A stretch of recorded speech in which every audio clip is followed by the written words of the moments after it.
Hello ways ஒரு இளைஞன் தனக்கு உதவி செஞ்ச ஒருத்தரோட வீட்டுக்கு தனது முதலாளி வீட்டுக்கு 12 வருஷம் கழிச்சு அவங்க போய் பாக்குறான். அவங்க போய் பார்த்தா அங்க 3 பெண்கள் வீட்டுல இருந்து வெளில வராங்க.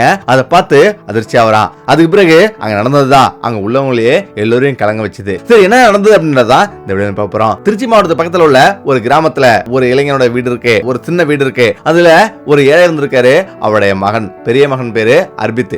அதாவது பண்டிகை காலங்களில் மட்டும்தான் 3 வேளை சாப்பிட முடியும். 2 வேளை உணவு ரொம்ப கஷ்டமா இருக்கும். அடிக்கடி அர்பித்தோட அப்பா அம்மாவுக்கு எப்போதும் சண்டை வரும். அதை பார்த்துட்டே இருந்திருப்பான்.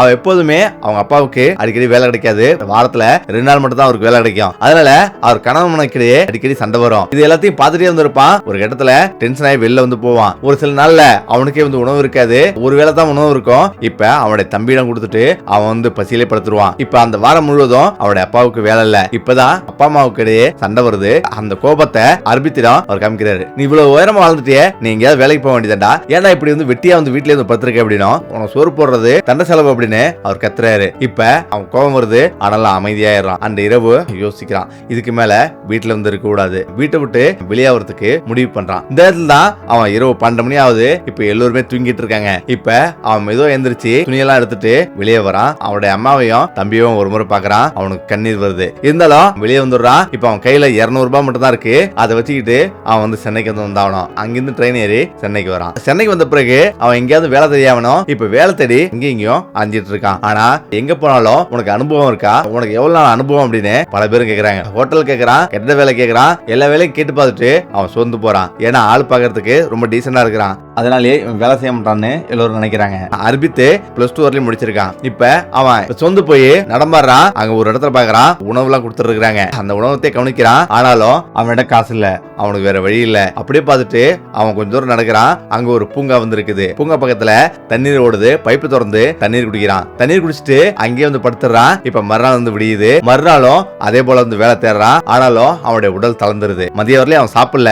அதனால உடல் தளர்ந்துருது. அப்படியே மயக்கம் வருது. இப்ப அப்படியே திரும்பவும் அந்த பார்க்கு வரான். இப்ப பார்க் அவனுக்கு பசி வைத்த கிள்ளுது. அந்த பார்க்ல நிறைய பேரு புறாவுக்கு தீவனம் போடுறாங்க. இப்ப அவனுக்கு பசி பொறுக்க முடியல. எல்லோரும் போன பிறகு கீழே கிடந்த சின்ன சின்ன தானியங்களை எடுத்து வாயில போட்டு மென்னு பாக்குறான். முடியாம அப்படியே படுக்கிறான். கொஞ்சம் கொஞ்சமா உடல்நல சரியில்லாத மாதிரி அவனுக்கு தோணுது. கொஞ்சம் கொஞ்சமா அவனுக்கு மயக்கம் வருது. அப்படியே படுத்தே இருக்கிறான். அந்த நாள் முழுவதும் அங்கேயே படுத்திருக்கான். அவனால ஏந்திரிக்க விட முடியல. ஆனாலும் மயக்கத்திலேயே அப்படியே படுத்திருக்கான். இப்ப அங்க வர போறவங்க எல்லாரும் பார்த்துட்டு தான் இருக்காங்க. யாரும் பக்கத்துல வரல. இப்ப சில பேர் சொல்றாங்க, மது இருந்துட்டு இப்படி படுத்திருக்கான் பாரு அப்படின்னு எல்லாரும் பார்த்துட்டு பேசிட்டு இருந்து போறாங்க. ஆனா யாரும் பக்கத்துல வரல. இப்படி அவங்க பேசுறது எல்லாமே அர்பித்துக்கு கால விழுது. பசி மயக்கம். கொஞ்ச நேரத்துல அவனால கண்ணு வச்சு கூட பார்க்க முடியல. உடல்நல சரியில்லாம போகுது. ஜுரம் அடிக்குது. மறுநாள் காலையில எல்லாரும் வாக்கிங் போறாங்க. இப்ப அங்க ஒரு பெரியவர் பக்கத்துல பாக்குறாரு. இப்பதான் நேத்து சாயந்தரமா வந்த இந்த இளைஞன் படுத்திருந்தான். இன்னைக்கு படுத்திருக்கானு அப்படின்னு அவர் யோசிச்சுட்டு பக்கத்துல நீ யாருப்பா அப்படின்னு கேக்குறாரு. அவன் எதுவுமே பேசாம அப்படியே கண்ணை முடிச்சு பாக்குறான். இப்ப மேல கை தொட்டு பாக்குறது. இப்ப ஜுரம் அடிக்கிறது அவருக்கு நல்லாவே தெரியுது. உடனடியா அங்க உள்ள எல்லோருமே இது மாதிரி வாங்க உதவுங்கன்னு கூப்பிடுறாரு. யாருமே கிட்ட நெருங்கல. இப்பதான் அவரே ஒரு ஆட்டோ வரைகிறாரு. அந்த ஆட்டோல ஏத்திட்டு உடனடியா ஹாஸ்பிட்டல் போறாங்க. உடனடியா அரசு மருத்துவமனைக்கு போறாங்க. மருத்துவரும் பரிசோதிக்கிறாங்க. ரொம்ப உடல்நல சரியில்லாம இருக்கு, இவர் ஓய்வு தேவை அப்படின்னு அவர் சொல்றாரு. அதே நேரத்துல குளுக்கோஸ் தேவை, சரியாகிறதுக்கு 2 நாள் ஆகும்னு சொல்றாங்க. இப்ப 2 நாளும் பெட்ல தான் அனுமதிக்கணும் அப்படின்னு அவங்க சொல்றாங்க. சரி அப்படின்னு பெட்ல அனுமதிச்சு குளுக்கோஸ் ஏத்துறாங்க. அன்னைக்கு முழுவதும் அவரு உட்கார்ந்திருக்காரு. இப்ப மறுநாளும் அவர் உட்கார்ந்திருக்காரு. ஒரு நாளைக்கு பிறகுதான் அர்பித் கண்ணு முழிக்கிறான். கண்ணு முழிச்சு பார்த்தா பெரியவர் உட்கார்ந்திருக்காரு. அவன் ஹாஸ்பிட்டல் வந்திருக்கான். உடைய வீடு எங்கப்பா இருக்கு, நீ யார் பண்ண கேக்குறாரு. எனக்கு எதுவுமே இல்ல அப்படின்னு சொல்றான். இப்ப அவர் ரொம்ப அமைதியா இருக்காரு. சரி வாப்பா அப்படின்னு அர்பித் அழைச்சிட்டு போறாரு.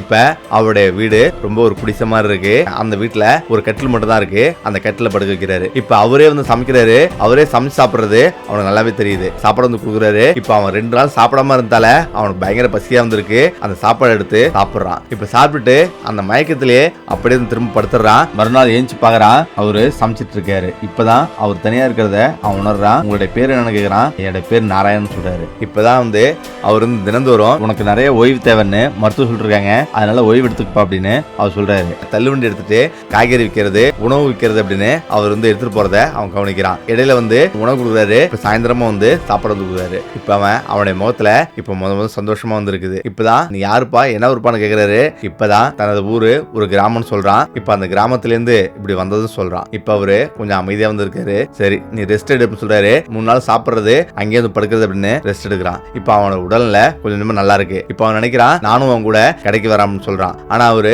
இல்லப்பா நீ இங்கே இரு, இந்த வேலை ரொம்ப கஷ்டமா இருக்கும், நின்னுகிட்டே இருக்கணும், வேணாம்னு சொல்றாரு. இல்ல நான் ஃபுல்லாவே நான் நிப்பேன் அப்படின்னு சொல்றான். சரி வா அப்படின்றாரு. இவனும் போய் கடையில இருந்து நிக்கிறான்.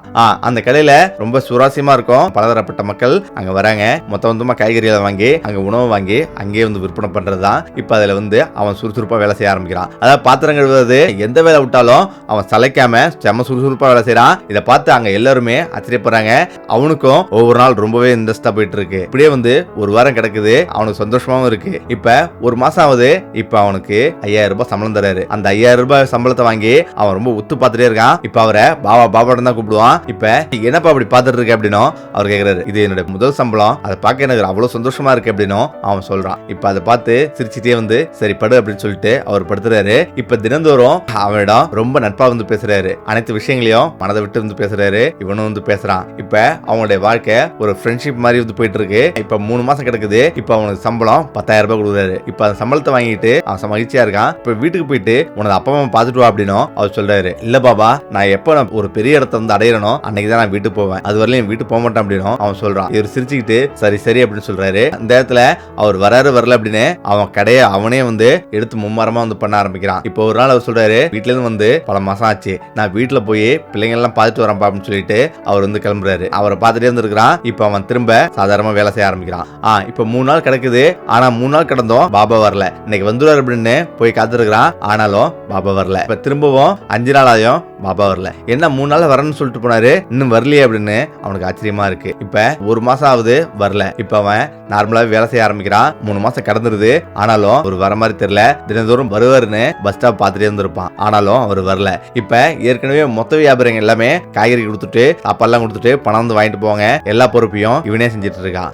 இப்படியே வந்து 2 வருஷம் கிடக்குது. 2 வருஷத்துல அவனுக்கு வந்து பணமும் ஏகப்பட்டது சேருது. 2 லட்சம் ரூபாய் கிட்டத்தட்ட பணம் கையில வந்து வச்சிருக்கான். இருந்தாலும் அவன் வந்து அமைதியா இருக்கான். இந்த இடத்துல தான் ஒருத்தர் வந்து உனக்கு பெயிண்ட் வேலை தெரியுமா, நீ பெயிண்ட் வேலை சரியா அப்படின்னும் அவர் சொல்றாரு. அவனும் சரிங்க நான் செய்யறேங்க அப்படின்னு அவன் சொல்றான். இப்ப சரி அப்படின்னு ஒரு கடைக்கு போறான். பெயிண்ட் எல்லாமே கேட்கறான். இப்பதான் அந்த கடைக்காரங்க சில விஷயத்தெல்லாம் சொல்றாங்க. சரின்னுட்டு பெயிண்ட் வாங்கி சரியா கனெக்ட் பண்ணி அடிக்கிறான். இப்ப அதே போல அவர் வந்து எங்கெங்கெல்லாம் பெயிண்ட் வந்து அடிக்கிறோமோ அங்கெல்லாம் வந்து அவனை வந்து கூப்பிடுவாரு. அதே போல கொஞ்சம் கொஞ்சமா பெயிண்ட் வந்து அடிக்க போறான். காலைல பெயிண்ட் அடிக்கிறது, சாயந்தரம் தான் கூட்டம் அதிகமா வரும், சாயந்தரம் வந்து கடை திறக்கிறது. இப்படியே வந்து நாட்கள் ஓடுது. இப்ப பெயிண்ட் வேலை அவனுக்கு அதிகமாவே வருது. அவன் சொன்ன சில தந்திரங்களால அவனுக்கு பல மடங்கு கான்ட்ராக்ட் வந்து வர ஆரம்பிக்குது.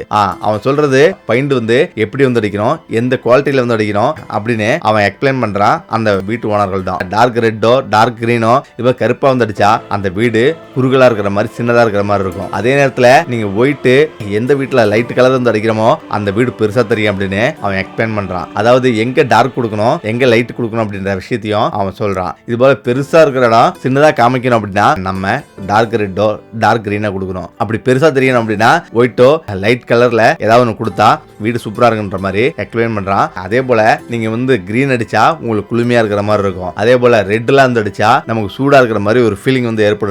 எல்லாமே எக்ஸ்பிளைன் பண்ணி அந்த இடத்துல வந்து பெயிண்ட் வந்து அடிக்கிறான். அதனாலேயே பல பேருக்கு இவன் வந்து பிடிச்சிருது. இப்ப பல பேரும் இவனோட ஆலோசனை கேட்டு இப்ப பெயிண்ட் வந்து அடிக்க ஆரம்பிக்கிறாங்க. இவன் ஏகப்பட்ட கான்ட்ராக்டுகளை எடுத்து வேலை செய்ய ஆரம்பிக்கிறான். இப்ப படிப்படியா வந்து எடுத்து வேலை செய்ய ஆரம்பிச்சு இப்ப பெரிய ஒரு கான்ட்ராக்டரா உருவெடுக்கிறான். பெரிய பெரிய வீடுகள்லயும் பெரிய பெரிய அடுக்குமாடி கட்டிடங்கள்ல பெயிண்ட் வேலை எடுத்து ஆலோசி செய்ய ஆரம்பிக்கிறான். இப்ப வந்து 2004 இருந்து 2008 வரலையும் செய்யறான். மிகப்பெரிய அளவுல கான்ட்ராக்ட் எடுத்து அவனுக்கு இப்ப வீடு வந்துருது, கார் வந்துருது. 4 வருஷம் ஆயும் பாபாவை பத்தி ஏதாவது தெரியுமா அப்படின்னு கேட்டு பார்த்திருக்கிறான். யாருக்குமே அவருடைய அட்ரஸ் தெரியாது, அவரை பத்தி எந்த விஷயமே தெரியல அப்படின்னு எவ்வளவு சொல்றாங்க. இன்னுமே பாபா எங்க போயிருப்பாரு அப்படின்னு பல விதமா வந்து யோசிச்சுட்டு இருக்கான். இப்பதான் அவருடைய வீட்டுக்கு போறான் அப்படின்ட்டு வீட்டுக்கு போறாங்க. அர்பித்தை பார்த்து எல்லோருமே சந்தோஷமா வராங்க. எப்படி பாருக்கு அப்படின்னு அவருடைய அம்மா வந்து அழுகுறாங்க. அவருடைய அப்பாவும் அழுகுறாரு. இப்பதான் நடந்த எல்லா விஷயத்தையும் அவன் வந்து சொல்றான். திரும்பவும் சிட்டிக்கு வந்து வரான். அவருடைய தம்பியும் அவருடைய அப்பாவையும் திரும்ப வந்து வேலைக்கு வந்து அழைச்சிட்டு வந்து எல்லாருமே வச்சு வேலை செஞ்சுட்டு இருக்கான். ஆனா அப்பவும் பாபாவை பத்தி அவன் வந்து யோசனை பண்ணிட்டு தான் இருக்கிறான். பாபாவை தேடி தான் வந்திருக்கான். இந்த இடத்துல ரூம் காலி பண்ணிட்டு வேற ரூமுக்கு போலாம் அப்படின்னு வீடை சுத்தம் பண்றான். அந்த இடத்துல தான் ஒரு டைரி ஒன்று பாக்குறான். அந்த டைரியில பெரட்டி பாக்குறான். அந்த டைரியில வந்து ஒரு அட்ரஸ் வந்து எழுதிருக்கு. அதை பார்த்து அதிர்ச்சி ஆகுறான். ஏன்னா அந்த டைரி பாபாவோட டைரி. இப்ப அதுல ஹரிப்பூர்னு வந்து எழுதிருக்கு. அவருடைய சொந்த ஊர் இதுவா அப்படின்னு அவனே வந்து ஆச்சரியப்படுறான். அன்னையில இருந்து அவனை தூக்கம் வரல. கண்டிப்பா இவர் எங்க இருக்காருன்னு நம்ம கண்டுபிடிக்கணும் அப்படின்னு அவன் வந்து யோசனை பண்றான். இப்போ உடனடியா ரெடியா வரான். ஹரிப்பூர் சிதம்பரம் அப்படின்னு அட்ரஸ் வந்து போட்டிருக்கு. இப்ப நேரா அவன் சிதம்பரத்துக்கு வந்து வரான்.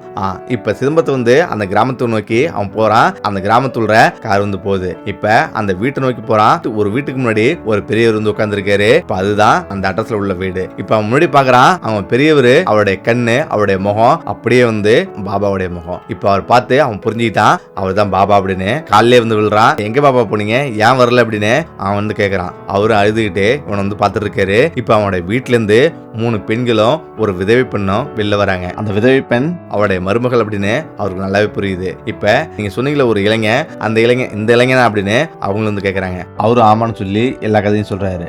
பாப்பா வீட்டுக்கு போலாம் அப்படின்னு வீட்டுல இருந்து அழைக்கிறாங்க. இப்ப வீட்டுல எல்லாருமே வந்து உட்கார்ந்து பேசுறாங்க. பாபாவும் அவருடைய நிலைமை சொல்றாரு.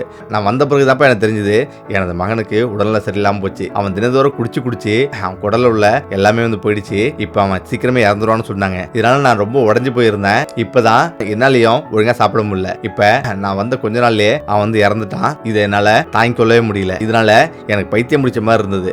இப்பதான் என்னுடைய வீட்டுல உள்ளவங்களோட கூட நான் அதிகமா யார்ட்டையும் பேசல. ரொம்ப பிடிச்ச மாதிரி இருந்தேன். இந்த இடத்துல தான் திடீர்னு எனக்கும் கால் வந்து சேலை இருந்துச்சு.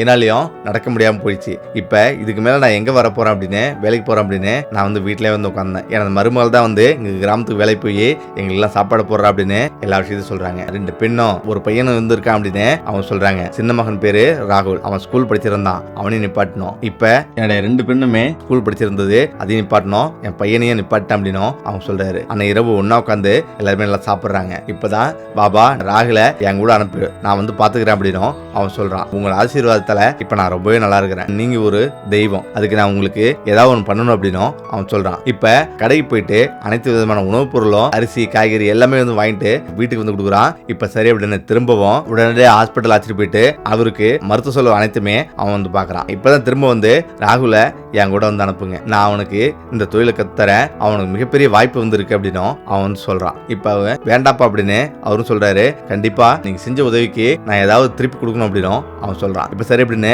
அவரோட சின்ன மகன் ராகுல வந்து அரபித்து கூட வந்து அனுப்புறாங்க. அவன் அனைத்து விதமான கணக்குகளையும் வர்ணம் எப்படி பூசணும், அதை எப்படி வந்து கலக்கணும், அதை எப்படி வந்து அடிக்கணும் அப்படின்னு எல்லா கணக்குகளையும் வந்து முறையா வந்து சொல்றான். சீக்கிரமாவே அவனும் கத்துக்கிறான். இப்ப அவன் ஸ்கூலுக்கும் போறான். இடையில பையன் அடிக்கிறதுக்காக அரபித்து கூடவும் போறான். இப்ப அரபித்தோட வாழ்க்கை மிகப்பெரியதா மாறுது. இந்த இடத்துல தான் அந்த பாபா வீட்டுக்கு திரும்பவும் வரான். இப்பதான் அவனுடைய 2 மகள்களுக்கும் திருமணம் பண்ணுங்க, அனைத்து செலவையும் நான் ஏத்துக்கிறேன் அப்படின்னு அரபித்து சொல்றான். பாபாவுடைய 2 மகள்களுக்கும் உடனடியா வந்து மாப்பிள்ளை பார்த்து திருமணம் பண்றாங்க. அனைத்து செலவுகளையும் அரபித்து வந்து ஏத்துக்கிறான். அவனே ஒரு சகோதரன் போல கூடவே வந்து இருக்கிறான். இப்ப அவருடைய வீடு வந்து சரி பண்றான். வீடு சரி பண்ணி வீடும் கட்டி தரான். இப்ப ராகுலும் வேலை கத்துக்கிட்டு சொந்தமா வந்து கான்ட்ராக்ட் இருந்து எடுக்க ஆரம்பிக்கிறான். இப்ப அதை பார்த்து அரபித்து ரொம்பவே சந்தோஷப்படுறான். எனக்கு உனது அப்பா வந்து செஞ்சாரு, நான் திரும்பவும் உனக்கு செய்யறேன், அதுல எந்த ஒரு தவறு இல்லை அப்படின்னு அவன் வந்து பெருமைப்படுறான். இப்ப ராகுலும் மிகப்பெரிய கான்ட்ராக்ட்லாம் எடுக்க ஆரம்பிச்சுட்டான். அவனுடைய வாழ்க்கை சந்தோஷமா இருக்கு. இப்பதான் வந்து அர்ப்பித்தோட மனசு சந்தோஷமா போயிட்டு இருக்கு. நம்ம என்ன விதைக்கிறோமோ அதுவே நம்ம திரும்ப வரும்ன்றதுதான் இந்த கதை ஒரு உதாரணம். இந்த வீடியோ எப்படி செய்கிறேன் மீண்டும் சிந்திப்போம். நன்றி.